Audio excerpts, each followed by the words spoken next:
Era el 24 de junio de 1945. Moscú olía a lluvia y a flores lanzadas desde las aceras. La Plaza Roja estaba repleta de uniformes, de medallas que pesaban como el acero fundido de los tanques destruidos, de hombres que habían cruzado Europa entera a pie y que ahora permanecían inmóviles como estatuas de sal bajo el cielo gris de verano. Y entonces apareció él, sobre un caballo blanco de nombre Kumir, que en ruso significa ídolo, dios, objeto de adoración.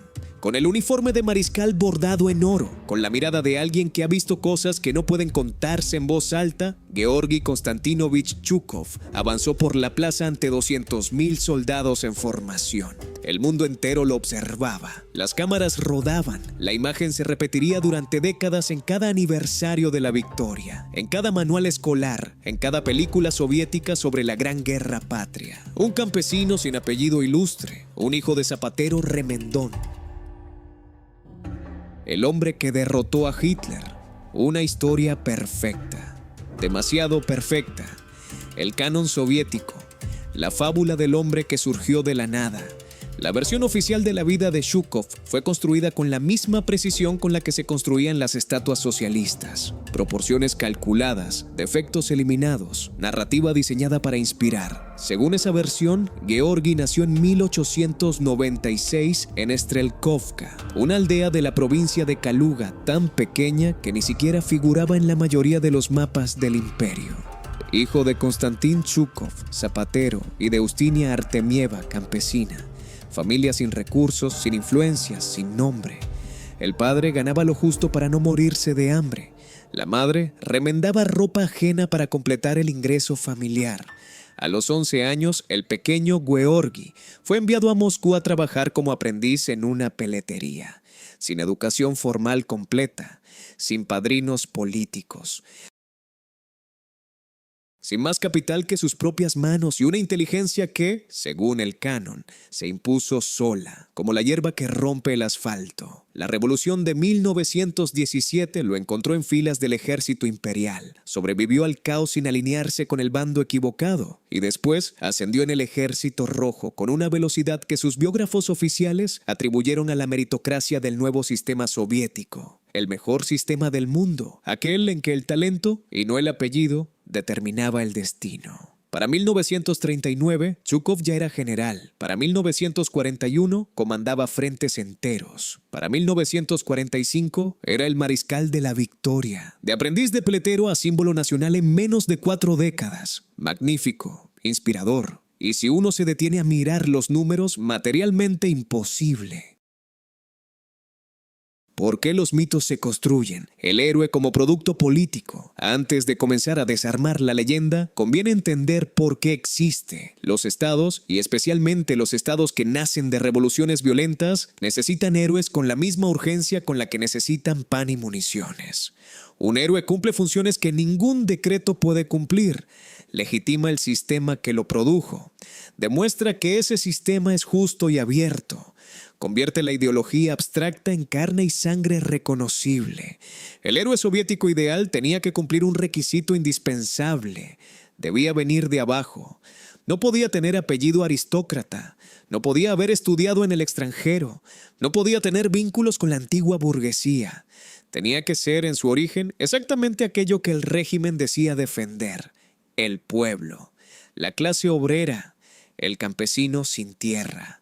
Chukov era en ese sentido una obra maestra del diseño político. Su perfil biográfico era tan adecuado que casi parecía encargado. Origen humilde, región rural, sin educación privilegiada, ascenso por méritos militares puros. El sistema lo había elegido porque era el mejor, y eso demostraba que el sistema sabía elegir. Circularidad perfecta, propaganda con estructura argumental impecable. Pero los sistemas no eligen por mérito puro. Nunca lo han hecho. Eso no es cinismo, es historia comparada.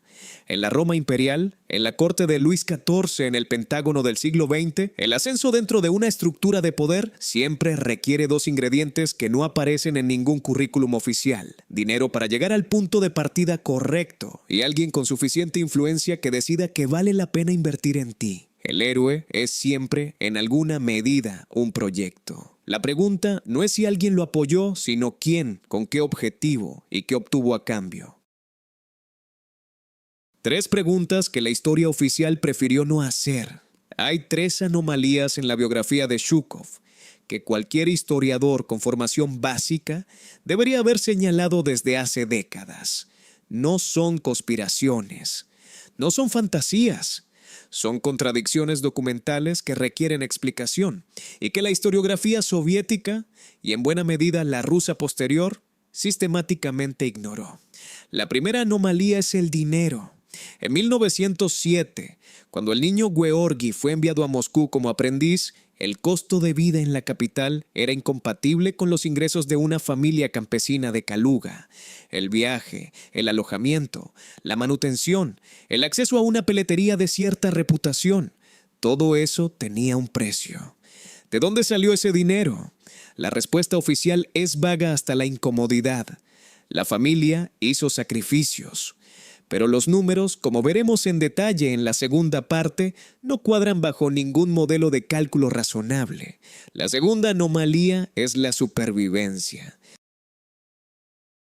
Entre 1937 y 1938, Stalin desencadenó sobre el Ejército Rojo una purga de dimensiones catastróficas. 3 de cada 5 mariscales fueron ejecutados. 57 de cada 85 comandantes de ejército desaparecieron. Los generales de brigada fueron liquidados en proporciones que oscilaban entre el 40 y el 80%, según las estimaciones. Era estadísticamente casi imposible sobrevivir si eras oficial de alto rango en ese periodo. Zhukov no solo sobrevivió, recibió promociones. En plena tormenta de detenciones y fusilamientos, su carrera avanzó hacia arriba. Esto no se explica solo con talento militar. La tercera anomalía es la muerte. El 18 de junio de 1974, Zhukov murió en Moscú.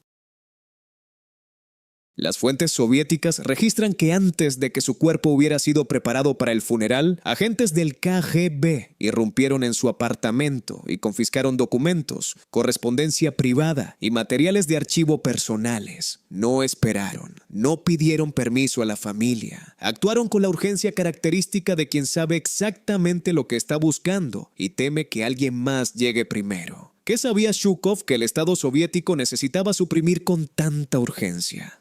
Que había en esos documentos que no podía caer en manos equivocadas, ni siquiera 25 años después del fin de la Segunda Guerra Mundial. La metodología del ídolo, cómo se fabrica un símbolo nacional. Para entender a Zhukov, al Zhukov real, no al de los manuales escolares, es necesario entender el proceso mediante el cual los estados convierten a los individuos en símbolos. Este proceso tiene una mecánica reconocible, independientemente de la época o el régimen. El primer paso es la selección. No todos los candidatos posibles son elegibles. El símbolo debe tener un perfil que sea simultáneamente excepcional y representativo. Excepcional para inspirar, representativo para identificar. El héroe no puede ser tan único que parezca inalcanzable, pero tampoco tan ordinario que resulte aburrido. El segundo paso es la inversión. Una vez identificado el candidato, el sistema invierte recursos en él. Educación, oportunidades, conexiones, protección política. Esta inversión rara vez aparece en los registros oficiales, porque su visibilidad destruiría la narrativa del mérito puro. El objetivo es que el candidato llegue a la cima pareciendo haber llegado solo. El tercer paso es el control. Quien invierte espera retorno. El símbolo, consciente o inconscientemente, queda atado a quienes lo elevaron. Sus decisiones deben ser compatibles con los intereses de quienes apostaron por él. Cuando deja de serlo, el símbolo es degradado, silenciado o, en sistemas más brutales, eliminado. Zhukov atravesó las 3 fases. Fue seleccionado, fue financiado, fue protegido, y cuando Stalin murió y el paisaje político cambió, fue degradado, fue enviado a Odessa, fue alejado del poder, fue olvidado durante años. Luego fue rehabilitado otra vez cuando el nuevo régimen necesitó de nuevo un héroe para legitimar su narrativa sobre la guerra. El ídolo es siempre un instrumento.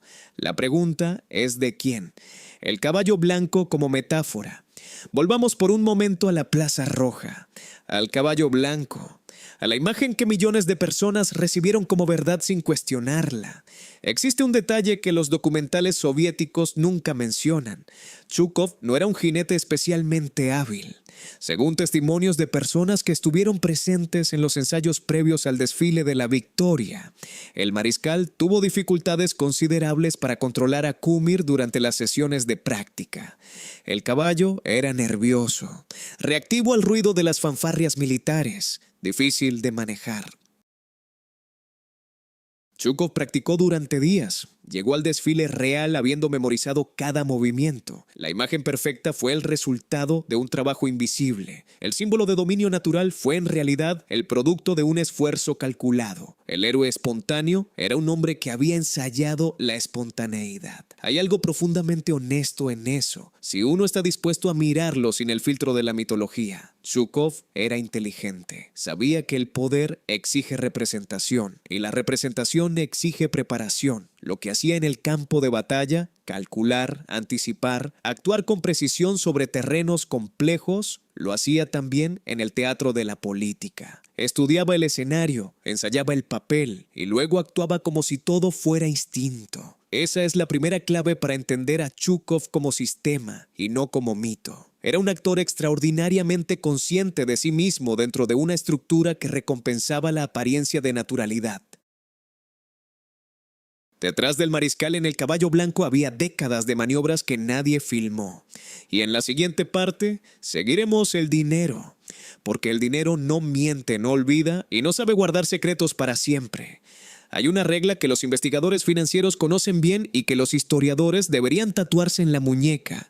Sigue el dinero, no las declaraciones oficiales, no las memorias escritas décadas después con un ojo puesto en la censura, no los discursos conmemorativos, el dinero. Porque el dinero deja rastros que las ideologías no pueden borrar del todo, y porque las cifras, a diferencia de los testimonios humanos, no tienen miedo, no tienen lealtades y no negocian con la conveniencia política. En el caso de Chukov, seguir el dinero conduce directamente a una pared que no debería estar ahí. El problema de Moscú. Una ciudad que costaba demasiado.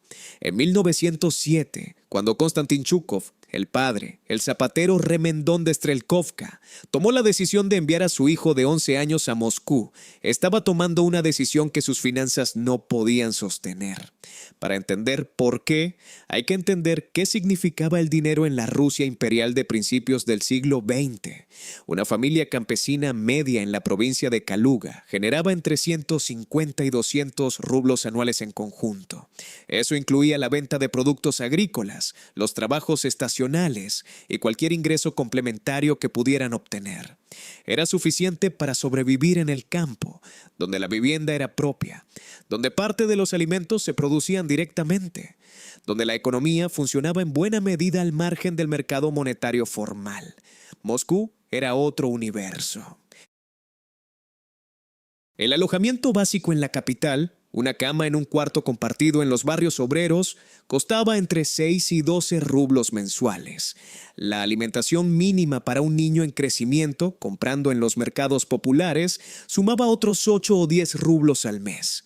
El transporte dentro de la ciudad, la ropa adecuada al clima moscovita, los útiles mínimos para un aprendiz, otros 5 o 6 rublos.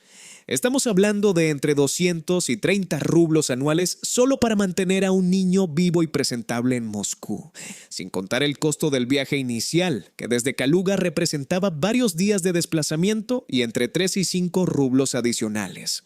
En otras palabras, mantener al pequeño Georgi en la capital consumía la totalidad del ingreso familiar, o lo superaba. Y eso sin contar que la familia seguía existiendo en Strelkovka, con sus propias necesidades, con otros hijos, con los gastos ordinarios de cualquier hogar campesino. La respuesta oficial, la familia hizo sacrificios enormes, no es una explicación, es una evasión.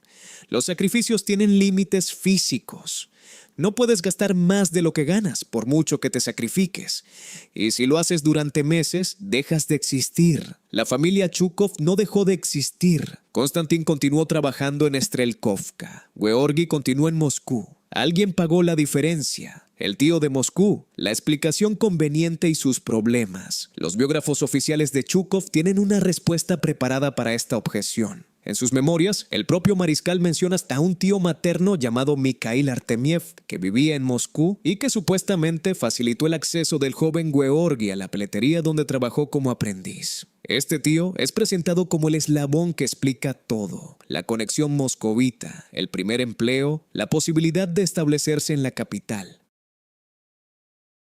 El problema es que el tío Mikhail es, en los registros históricos disponibles, una figura extraordinariamente escurridiza.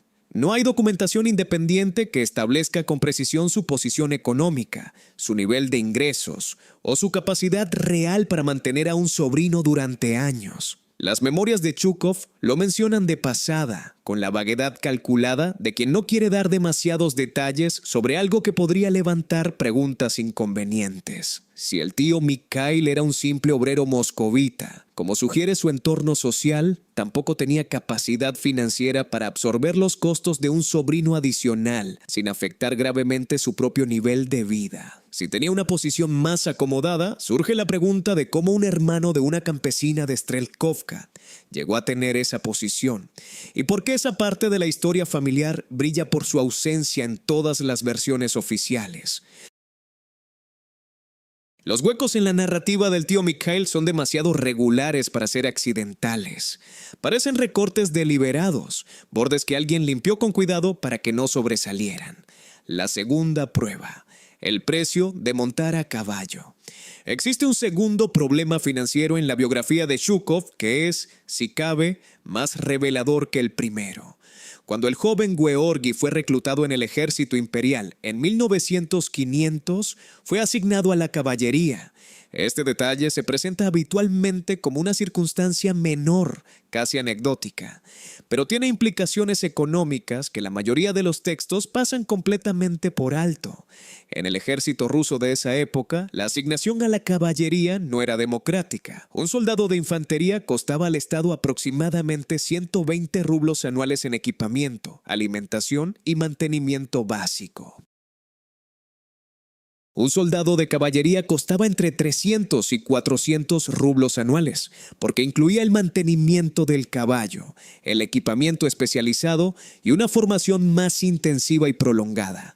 Como consecuencia, la caballería imperial tendía a nutrirse de hombres que tenían algún tipo de experiencia ecuestre previa, lo que en la Rusia de principios del siglo XX significaba casi exclusivamente hombres de familias con cierto nivel económico. Terratenientes menores, comerciantes prósperos, artesanos especializados de zonas rurales acomodadas. Los hijos de zapateros campesinos de aldeas sin nombre no terminaban habitualmente en la caballería. Terminaban en la infantería, donde se necesitaba menos formación específica y donde el coste para el Estado era menor. ¿Cómo terminó Chukov en la caballería?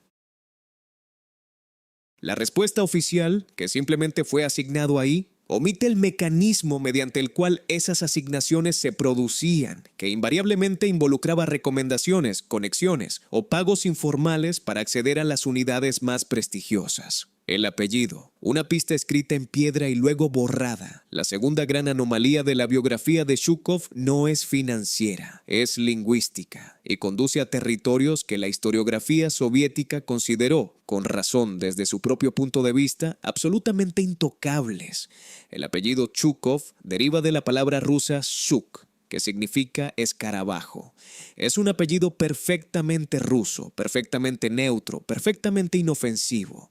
Un apellido ideal para alguien que necesitara un apellido que no llamara la atención. En la Rusia imperial, los apellidos entre la población campesina y los grupos étnicos no eslavos tuvieron una historia compleja. Hasta la abolición de la servidumbre en 1861, enormes segmentos de la población rusa simplemente no tenían apellidos heredables en el sentido moderno del término. Los registros parroquiales identificaban a las personas por su nombre y el nombre de su padre, el sistema llamado patronímico. Los apellidos como categoría fija y hereditaria se extendieron masivamente entre el campesinado solo en las últimas décadas del siglo XIX. Este proceso de adopción de apellidos no fue ideológicamente neutro. Para los grupos étnicos no eslavos, judíos, tártaros, georgianos, armenios, polacos, el periodo entre 1860 y 1920 estuvo marcado por presiones, formales e informales, para adoptar apellidos que sonaran eslavos. La rusificación nominal era una forma de protección en un imperio donde el antisemitismo, la discriminación étnica y la persecución religiosa eran fenómenos documentados y frecuentes. Un apellido como Zhukov, del todo ordinario, derivado de un insecto común, sin ninguna connotación étnica o religiosa, era exactamente el tipo de apellido que alguien podría elegir si quisiera pasar inadvertido. No deja pistas. No sugiere origen, es en ese sentido un apellido camuflaje. ¿Significa esto que Zhukov tenía un origen étnico diferente al que sus documentos declaraban? No necesariamente, y sería irresponsable afirmarlo sin evidencia documental directa, pero significa que la adopción de apellidos en la Rusia de esa época era un proceso político, no simplemente administrativo, y que el apellido Zhukov no ofrece ninguna información sobre el origen real de la familia, más allá de lo que la propia familia quiso declarar, la aritmética de la supervivencia, los números que no mienten. Llegamos ahora al tercer pilar de esta parte, y el más estremecedor desde el punto de vista estadístico puro.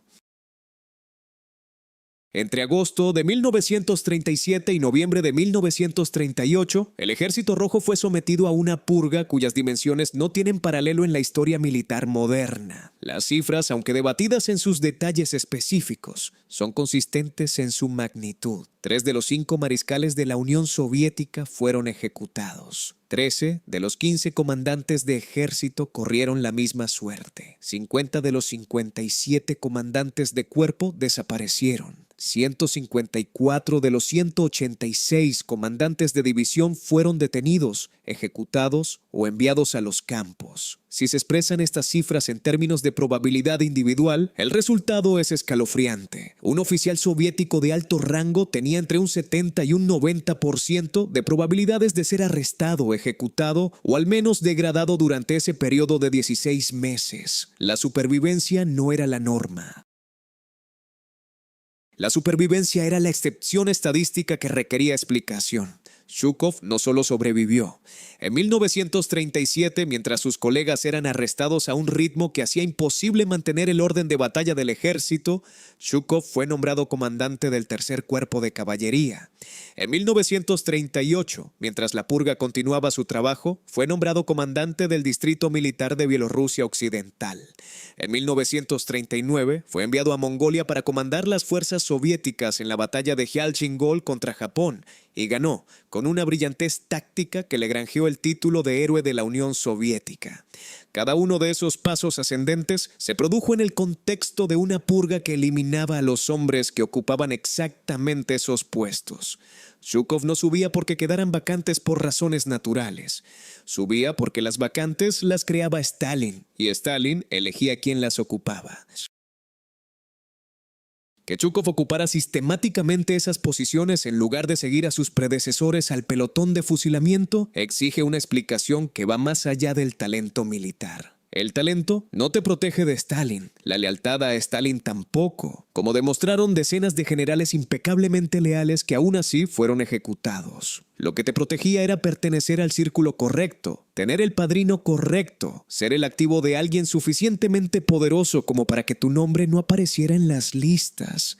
Zhukov tenía ese padrino. No sabemos con certeza quién era, pero los números nos dicen sin ninguna ambigüedad posible que existía. El mercado de las inversiones políticas. Para comprender este mecanismo en su totalidad, conviene abandonar el lenguaje de la historia militar y adoptar temporalmente el lenguaje de la economía. Porque lo que ocurría en la Unión Soviética de los años 30 y lo que ocurre en cualquier sistema de poder cerrado, desde los feudos medievales hasta las corporaciones multinacionales del siglo XXI, era esencialmente un mercado de inversiones políticas. En ese mercado, los actores con recursos y poder invierten en individuos que consideran prometedores. La inversión puede ser financiera, costear una educación, pagar un viaje, garantizar un alojamiento. Puede ser de capital político, una recomendación en el lugar correcto, una mención favorable ante la persona adecuada. O puede ser de protección directa, asegurarse de que el nombre del individuo no aparezca en las listas de los que van a ser eliminados. A cambio, el individuo que recibe la inversión queda vinculado al inversor, no necesariamente de manera explícita o documentada. Con frecuencia es un vínculo tácito, no verbalizado, que ambas partes comprenden sin necesidad de contratos. El individuo ascendido sabe a quién debe su posición. El inversor sabe que tiene un activo valioso en una posición de influencia. El intercambio se perpetúa a través de decisiones, favores y lealtades que nunca quedan escritas en ningún archivo. Esto no convierte a Zhukov en un hombre deshonesto ni en un simple títere. Los mejores activos son aquellos que tienen capacidad genuina, porque un activo incompetente no sirve a nadie. Zhukov era extraordinariamente capaz. Su inteligencia táctica, su capacidad de maniobra bajo presión, su lectura del terreno y del momento político eran reales. Pero la capacidad por sí sola no abre las puertas correctas en el momento correcto. Para eso se necesita alguien que ya tenga las llaves, y en la siguiente parte encontraremos a ese alguien, o al menos encontraremos su silueta, porque los archivos todavía guardan secretos, pero las sombras tienen forma, y las formas, si uno sabe mirar, cuentan su propia historia. Hay hombres que son exactamente lo que parecen, y hay hombres que han dedicado décadas a parecer exactamente lo que conviene que parezcan.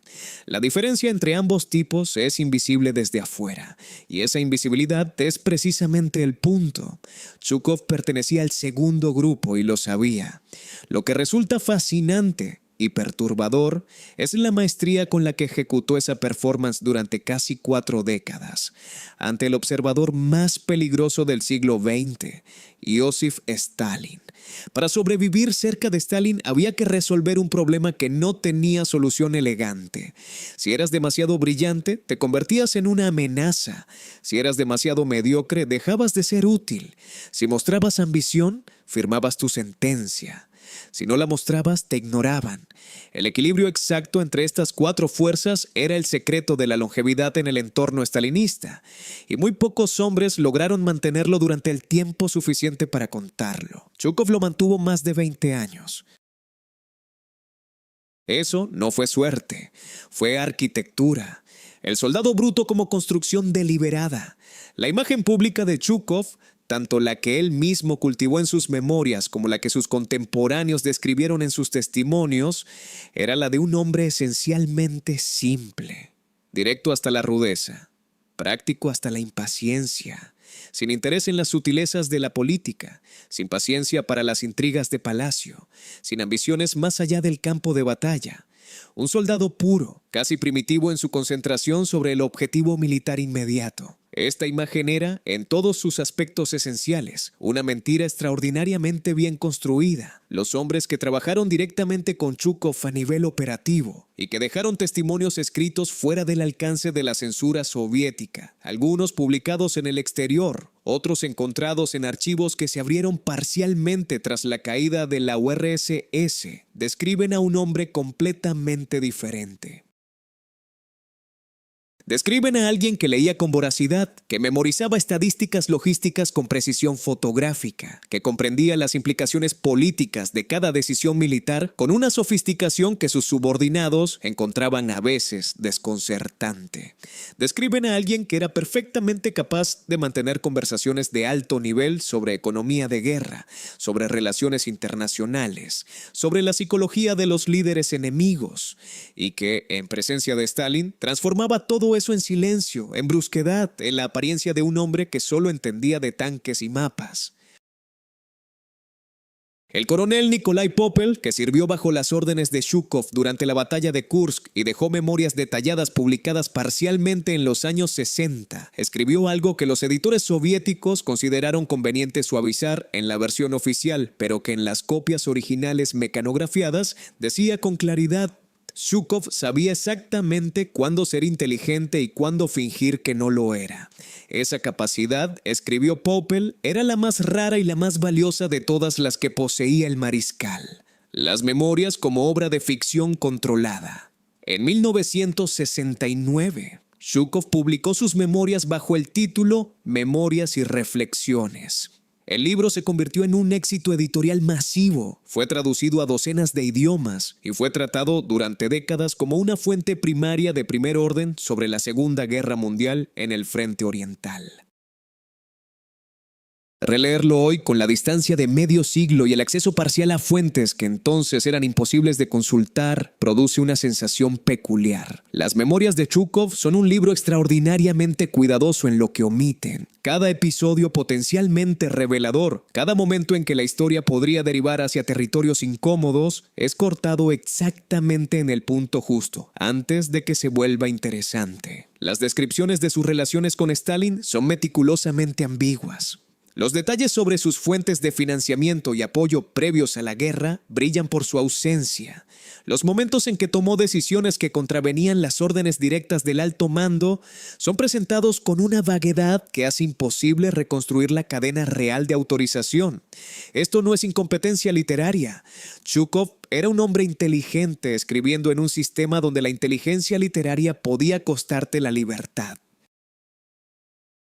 Las memorias son un texto escrito para ser publicado en la Unión Soviética de Leonid Brezhnev, sometido a múltiples revisiones por parte de censores militares e ideológicos, y diseñado para contar suficiente verdad como para resultar creíble sin revelar nada que pudiera resultar peligroso. Son, en ese sentido, la continuación de La Máscara por otros medios. Zhukov, anciano, retirado, bajo vigilancia constante del KGB, siguió siendo exactamente lo que había aprendido a hacer. Un hombre que controlaba con precisión quirúrgica lo que otros podían saber de él. El hecho de que el KGB irrumpiera en su apartamento inmediatamente tras su muerte sugiere que las memorias publicadas eran solo una fracción de lo que Zhukov había escrito. Que existían otros textos, otras versiones, otras reflexiones que nunca llegaron a la imprenta, y que esos textos contenían algo que el Estado soviético no podía permitirse que nadie leyera. El eje occidental, cuando la guerra se convierte en contrato. Hasta este punto hemos hablado de Zhukov como producto de un sistema interno soviético, pero la historia es más compleja, porque durante los años críticos de la Segunda Guerra Mundial, el sistema que sostenía a Zhukov no era exclusivamente soviético. Tenía ramificaciones que llegaban hasta Washington y Londres. El programa de préstamo y arriendo, conocido en inglés como Lend-Lease y establecido por el presidente Roosevelt en marzo de 1941, es presentado habitualmente como un acto de solidaridad aliada. Estados Unidos proporcionando materiales de guerra a los países que combatían contra las potencias del eje. Esta descripción es técnicamente correcta y analíticamente insuficiente. El préstamo y arriendo fue, en términos económicos, una operación de inversión geopolítica de escala colosal. Entre 1941 y 1945, Estados Unidos transfirió a la Unión Soviética materiales de guerra valorados en aproximadamente $11,000 millones de la época, equivalentes a más de $150,000 millones actuales. Esto incluía 400,000 vehículos de motor, camiones, jeeps, vehículos de transporte de tropas, casi 2 millones de toneladas de acero, 14,000 aviones, 32,000 tanques y vehículos blindados, y cantidades masivas de alimentos, combustible, explosivos y equipamiento de telecomunicaciones. Estos números no son filantropía, son una inversión con expectativa de retorno. La Operación Urano y la logística del milagro. El 19 de noviembre de 1942, las fuerzas soviéticas lanzaron la Operación Urano, el contraataque que encercaría al sexto ejército alemán en Stalingrado y cambiaría el curso de la guerra. Zhukov fue uno de los arquitectos principales de esa operación, junto con el mariscal Alexander Vasilevsky. La Operación Urano es estudiada en todas las academias militares del mundo como un ejemplo de genialidad táctica, y lo fue, pero la genialidad táctica opera sobre una base logística, y la base logística de Urano era en proporciones significativas americana. Los camiones Studebaker que transportaron las divisiones soviéticas a sus posiciones de ataque eran americanos. El combustible que los alimentó venía en buena parte de refinerías americanas. Las comunicaciones de radio que coordinaron el movimiento de cientos de miles de soldados utilizaban equipamiento americano. Los alimentos que mantuvieron a esas tropas operativas durante semanas de temperatura bajo cero en la estepa rusa incluían cantidades sustanciales de conservas y raciones americanas. Zhukov convirtió inversión americana en destrucción de divisiones alemanas. Eso es, en términos fríos y precisos, lo que hizo. Zhivkov era extraordinariamente bueno convirtiéndolo, pero el capital no era suyo, ni era soviético en su totalidad. Y el capital, como siempre, esperaba su retorno. Los atachés militares, ojos que observaban desde Moscú. Durante toda la guerra, las embajadas aliadas en Moscú mantuvieron atachés militares cuya función oficial era coordinar el flujo de información entre los estados mayores. Su función real era bastante más amplia. Los atachés militares americanos y británicos en Moscú, figuras como el general John Dean, jefe de la misión militar americana en la capital soviética entre 1943 y 1945, tenían acceso a información operativa sobre el frente oriental, que en condiciones normales habría sido clasificada al más alto nivel. Stalin permitió ese acceso de manera selectiva y controlada, pero lo permitió.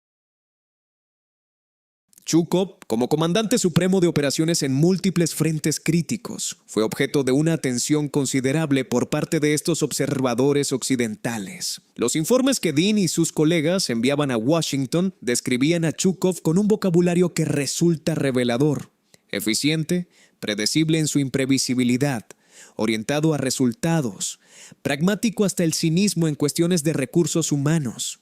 El lenguaje es el de un analista financiero describiendo a un gestor de fondos de alto rendimiento. Desde la perspectiva americana, Zhukov era exactamente lo que se necesitaba en el lugar donde estaba. Alguien capaz de convertir el capital material del préstamo y arriendo en resultados militares cuantificables.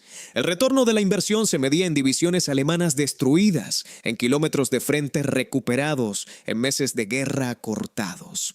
Esta lógica no deshumaniza a los soldados soviéticos que murieron en esas operaciones, pero sí obliga a pensar en la guerra con una claridad que la narrativa heroica habitualmente rechaza. Las grandes batallas no ocurren solo porque los generales son geniales y los soldados son valientes. Ocurren porque alguien decidió que valía la pena pagar su precio y porque ese alguien calculó que el precio era menor que el beneficio esperado. ¿Por qué no lo mataron cuando cayó en desgracia? En junio de 1946, apenas un año después del desfile de la victoria, Stalin destituyó a Zhukov de todos sus cargos principales y lo envió a comandar el oscuro distrito militar de Odessa. Era una degradación humillante para el hombre que había tomado Berlín. En cualquier otro caso, y los precedentes abundaban, una caída de esa magnitud era el preludio a la detención, el juicio y la ejecución. Zhukov no fue detenido, no fue juzgado, no fue ejecutado. Fue enviado a Odessa, luego a los Urales y mantenido en una especie de exilio interior incómodo pero físicamente seguro. Sobrevivió a Stalin. Fue rehabilitado por Khrushchev. Llegó a ser ministro de Defensa.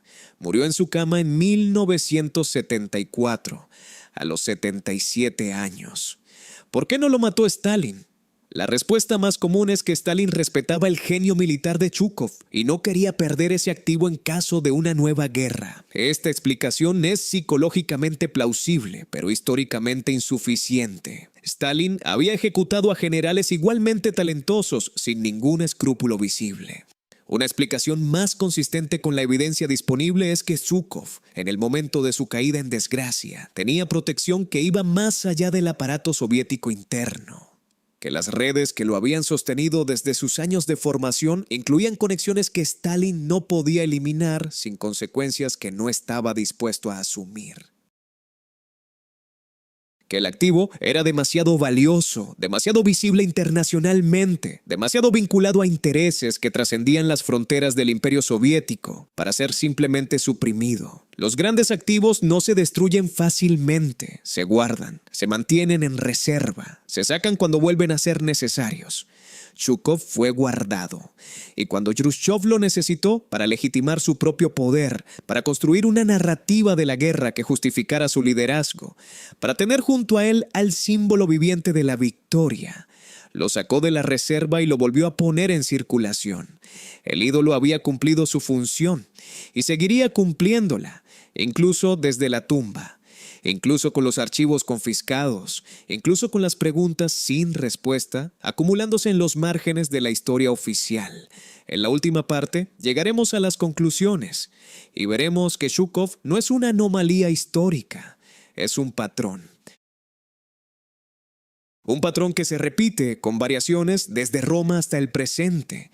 Hemos seguido el dinero, hemos rastreado el apellido, hemos contado los muertos de las purgas y calculado la probabilidad estadística de una supervivencia que desafía cualquier modelo basado exclusivamente en el mérito. Hemos visto cómo un hombre extraordinariamente inteligente construyó durante décadas una máscara de simplicidad que le permitió navegar el entorno más peligroso del siglo XX.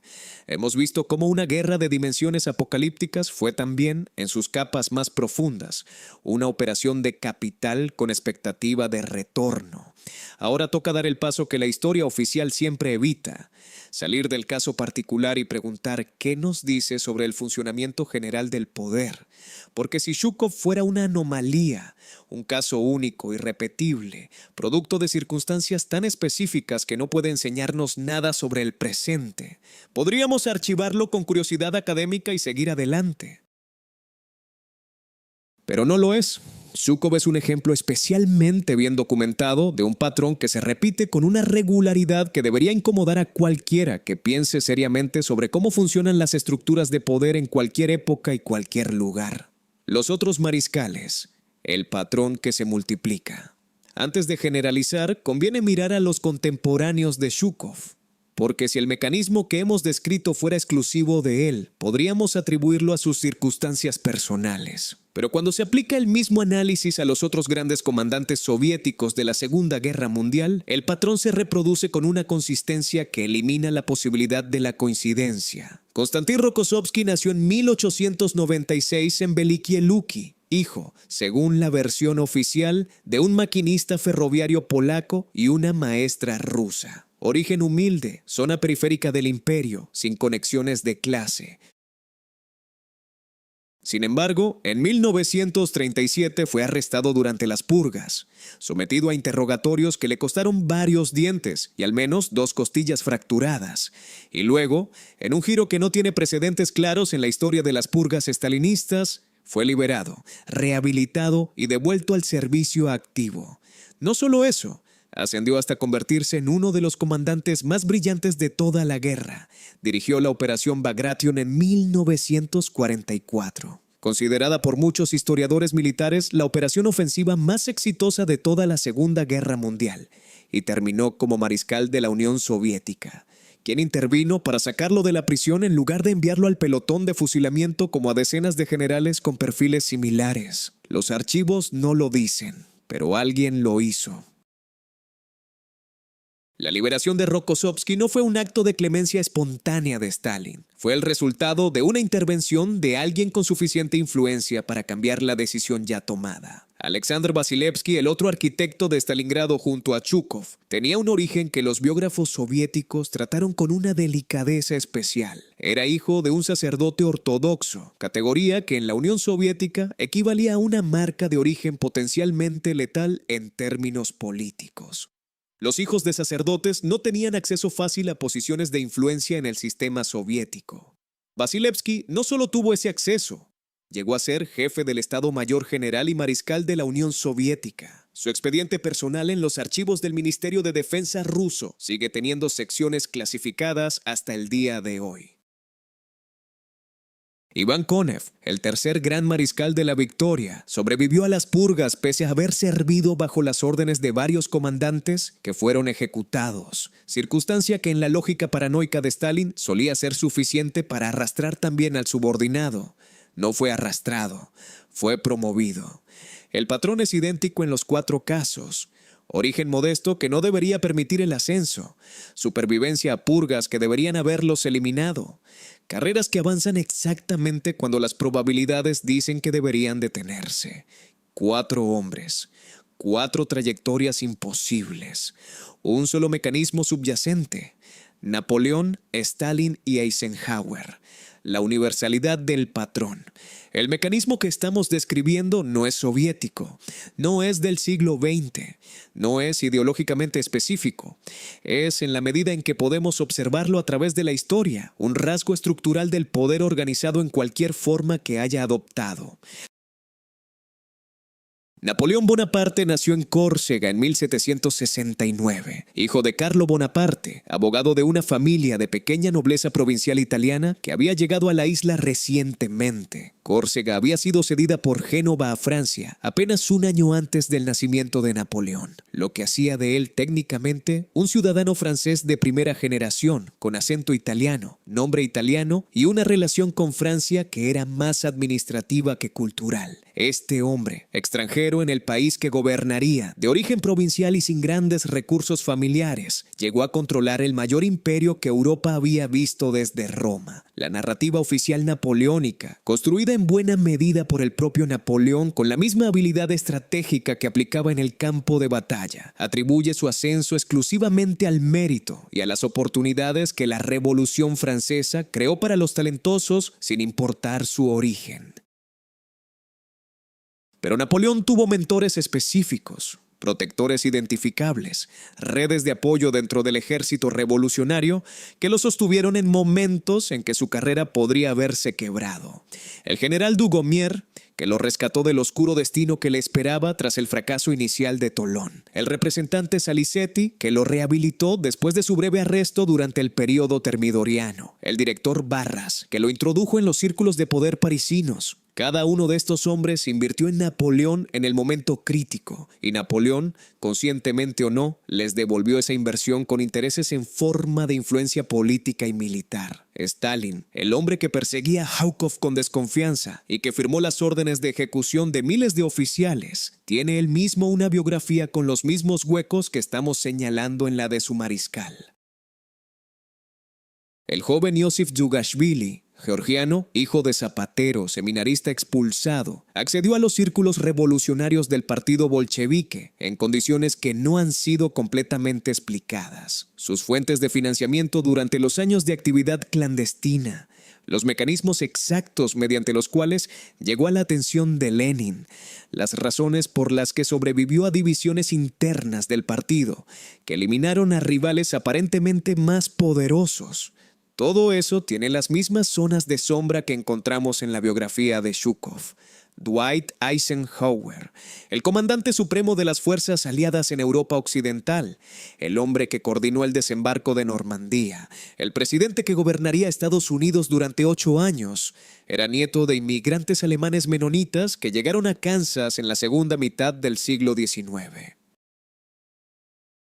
En 1942, cuando fue nombrado para comandar las operaciones americanas en Europa, Eisenhower era un general de brigada que había pasado gran parte de su carrera en puestos administrativos y de planificación, sin experiencia en combate real. Había decenas de generales americanos con más experiencia en el campo y con credenciales operativas más sólidas. El salto de Eisenhower, de general de brigada relativamente oscuro a comandante supremo aliado en menos de 2 años, requiere la misma clase de explicación que el ascenso de Zhúkov. El general George Marshall, jefe del Estado Mayor americano, lo eligió deliberadamente sobre candidatos con currículums más impresionantes. Marshall invirtió en Eisenhower. La pregunta que los biógrafos de Eisenhower raramente hacen con suficiente profundidad es por qué Marshall eligió exactamente a ese hombre y qué cualidades, más allá de las estrictamente militares, encontró en él que justificaran esa inversión. La respuesta, cuando se busca con honestidad, involucra la capacidad de Eisenhower para navegar estructuras políticas complejas, para gestionar egos en conflicto, para mantener coaliciones frágiles funcionales bajo presión extrema. Capacidades que no son militares en sentido estricto, capacidades que son, en su esencia, políticas, y que alguien identificó en él mucho antes de que el mundo supiera su nombre. Lo que Zhúkov sabía. El peligro del archivo vivo. Regresemos a Moscú, al 18 de junio de 1974, al apartamento donde el KGB llegó antes que los médicos hubieran terminado su trabajo. Zhukov, a lo largo de sus casi 80 años de vida, había acumulado un conocimiento que ningún archivo oficial podía contener y que ninguna autobiografía oficial podía revelar. Sabía quién había cambiado su apellido y cuándo. Sabía qué familias de la nomenclatura soviética tenían orígenes que contradecían la narrativa oficial del partido. Sabía que decisiones militares habían sido tomadas no por razones estratégicas, sino por razones políticas internas. Sabía que acuerdos habían sido alcanzados entre el Estado soviético y potencias occidentales en los márgenes de las conferencias oficiales. Sabía quién debía su posición a quién y qué precio había pagado por ella. Era, en términos modernos, un archivo vivo, un repositorio de información cuya mera existencia era potencialmente desestabilizadora para un sistema construido sobre narrativas oficiales que contradecían en puntos esenciales la realidad de lo ocurrido. Los sistemas de poder no pueden coexistir indefinidamente con archivos vivos que están fuera de su control. La solución habitual es la eliminación del archivo. Pero con Zhukov eso no había sido posible, por las razones que hemos discutido en la parte anterior, y para cuando murió de causas naturales, los tiempos habían cambiado lo suficiente como para que la eliminación física ya no fuera una opción disponible. Lo que quedaba era confiscar el archivo físico, los documentos, las cartas, los cuadernos privados, las memorias no publicadas. Convertir el archivo vivo en un archivo muerto, guardado en los sótanos del KGB donde nadie pudiera acceder a él. Eso es exactamente lo que hicieron. Y el hecho de que lo hicieran con tanta urgencia, sin esperar, sin respetar los rituales elementales del luto, indica mejor que cualquier otro dato el nivel de amenaza que esos documentos representaban para el sistema. ¿Por qué los archivos siguen cerrados? En el año 2024, 50 años después de la muerte de Zhukov y más de 30 años después de la disolución de la Unión Soviética, los archivos del FSB, sucesor del KGB, que contienen los materiales confiscados del apartamento de Zhukov, siguen siendo en su mayoría inaccesibles para los investigadores.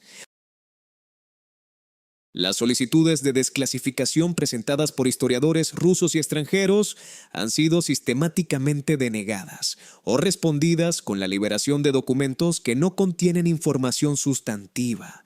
Esto es en sí mismo un dato histórico de primer orden. Los archivos de la Segunda Guerra Mundial que contienen información puramente militar han sido en su mayoría desclasificados. Los archivos diplomáticos del período están en buena medida accesibles, pero los documentos personales de Zhukov, los que él mismo produjo y guardó, permanecen cerrados. ¿Qué puede haber en esos documentos que siga siendo suficientemente amenazador 5 décadas después de la muerte de su autor, como para justificar su clasificación continuada? La respuesta más plausible es que contienen información sobre las redes de poder que sostuvieron a Zhukov y a otros como él durante el periodo soviético.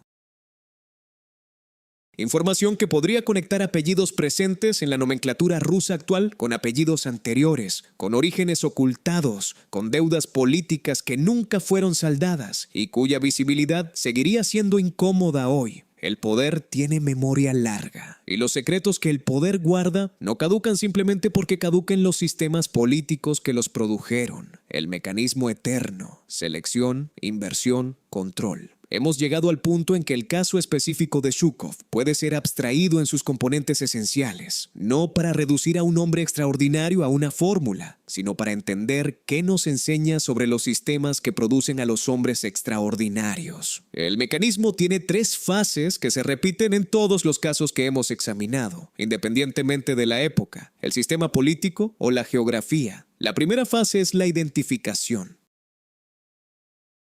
Alguien con recursos y poder, individual o colectivamente, identifica a un individuo con capacidades genuinas, pero sin los medios para desarrollarlas dentro del sistema establecido. La capacidad genuina es un requisito porque el sistema necesita resultados reales. Un activo incompetente no produce el retorno esperado, pero la capacidad sin recursos crea una dependencia estructural. El individuo necesita al inversor tanto como el inversor lo necesita a él. La segunda fase es la inversión. Los recursos fluyen hacia el individuo identificado, de maneras que raramente son visibles en los registros oficiales. Financiamiento educativo que no puede explicarse por los ingresos familiares. Oportunidades que aparecen en el momento exacto en que se necesitan. Protección política en los momentos de crisis que deberían haber terminado con la carrera o la vida del individuo. La inversión crea una deuda que nunca se verbaliza, pero que ambas partes comprenden perfectamente.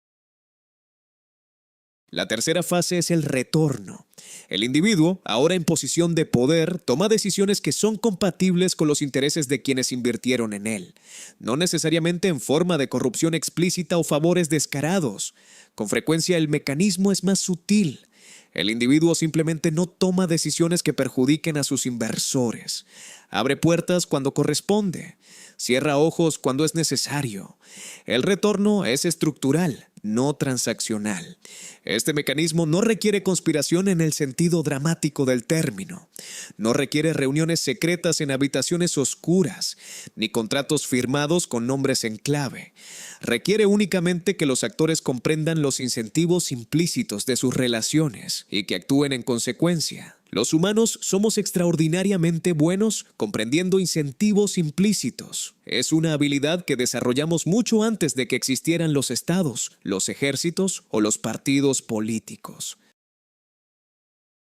La lección que nadie quiere aprender. La conclusión más incómoda de todo este análisis no es que Zhukov fuera un producto del sistema en lugar de un genio autónomo.